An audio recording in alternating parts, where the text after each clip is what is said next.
Hi class, this brief PowerPoint presentation is just going to offer some reminders on some of the class policies regarding plagiarism, APA, the use of AI, and then your discussion forum requirements. So for AI and plagiarism, for plagiarism, you must cite all of your sources according to the APA format. This means when you're citing in text, you're going to follow APA, and then also when you're citing a reference page, you want to make sure that you're following that format. You cannot use work or incorporate work that you've used for another course. Everything must be your own original thoughts. If you do bring in work that you actually wrote for a previous course, that's considered self-plagiarism, and that's prohibited. For artificial intelligence, such as ChatGPT, Grammarly Go, which is the AI segment of Grammarly, it is all prohibited. It is even prohibited from, asking, like, I think Google, you can, submit a request with Google and or ChatGPT where it'll cut down your paper, say, can I get like a 100-word summary of my paper? You cannot even do that.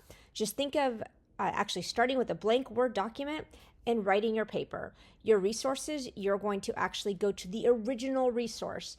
So you're going to look for a scholarly journal article, for example. You want to actually read the scholarly journal article and reference the scholarly journal article, not the abstract or anything else, a summary of the article. You want to go read the article and use that information from the article as you're writing your paper.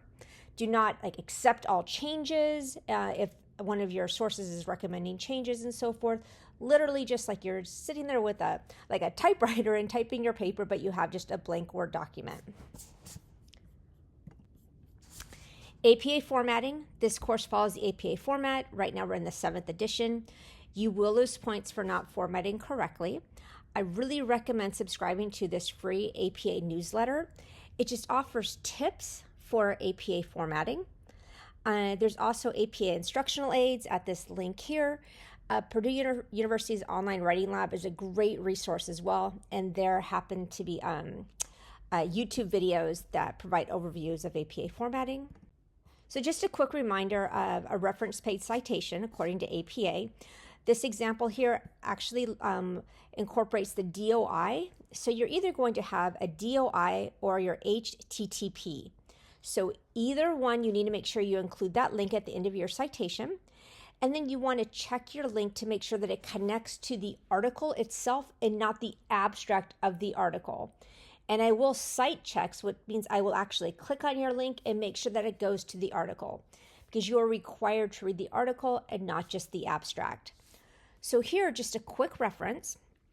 If we're looking at this citation right here, we have the last name, comma, space, first initial, which here is a T, period, comma, space.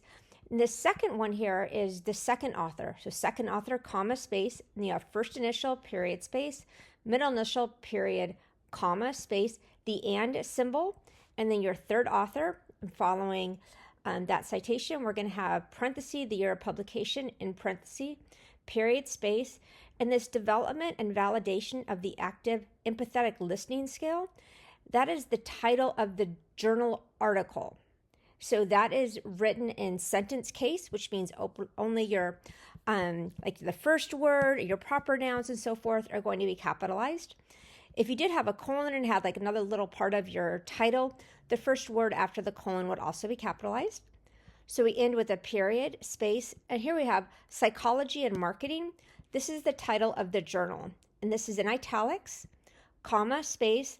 The 23 is our volume number, and that is also in italics. Parenthesis 2 in parenthesis. That 2 is the issue number. Comma, space, 161 to 180. These are the page numbers. Period, space, and then the link to our article. Writing support. So if you struggle with writing, or if you just want somebody else to take a look at your written work, which is really a great thing to have that extra set of eyes, please make an appointment with either the NEU Yuma Writing Center or the Writing Center in Flagstaff on campus. They both offer writing resources for distance learning students. If you happen to live in the Yuma area, close to Yuma, you can also go to the Yuma Writing Center on campus and they will offer you support. So for the discussion forums, you need to demonstrate effective writing and critical thinking. I will post questions related to the focus of the module each week, and you must answer the questions by incorporating a minimum of 2 course resources.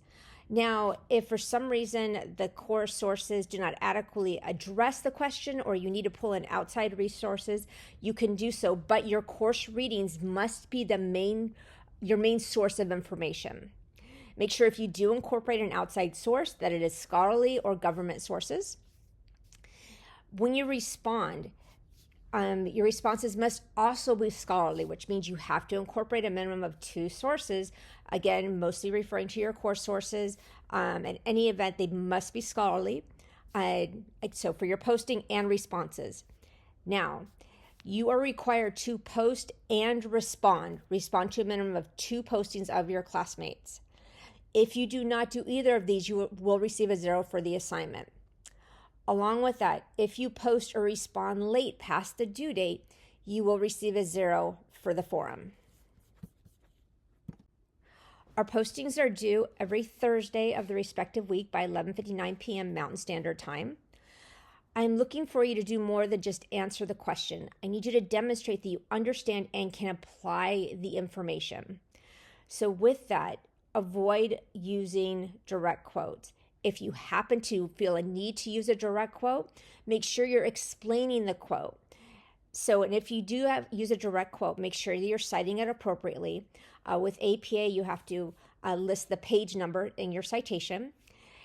It's best to summarize the information from your source and then cite your source. Your postings, you're looking at a minimum of 250 words per question, and in most posts, you're going to exceed this count. And then a minimum of 2 sources per question. So your posts and responses must be scholarly. For responses, same thing. Your responses are due Sunday at 11:59 p.m. But just like with your postings, you must reference a minimum of 2 course readings per response. Your responses will probably be a little bit more brief. So we're looking at a minimum of 100 words per response. We talked about 0 credit. Failure to post and respond, and late postings or responses. Formatting your post. So there's a lot of students in the class, so I want to make sure that I am actually giving everyone in this class credit for their work. So to make it easier for me, and also makes it easier for your classmates to read your posting, you need to include the question followed by your answer. What makes it even easier is if it's, say you have question 1A, 1B, 1C, and so forth, put question 1A, and then under that, put your answer. 1B, put your answer. 1C, put your answer. And by 1A, I mean put 1A and then actually list out the question. That's it. I'm looking forward to reading everybody's work for Module 1 and the rest of the course.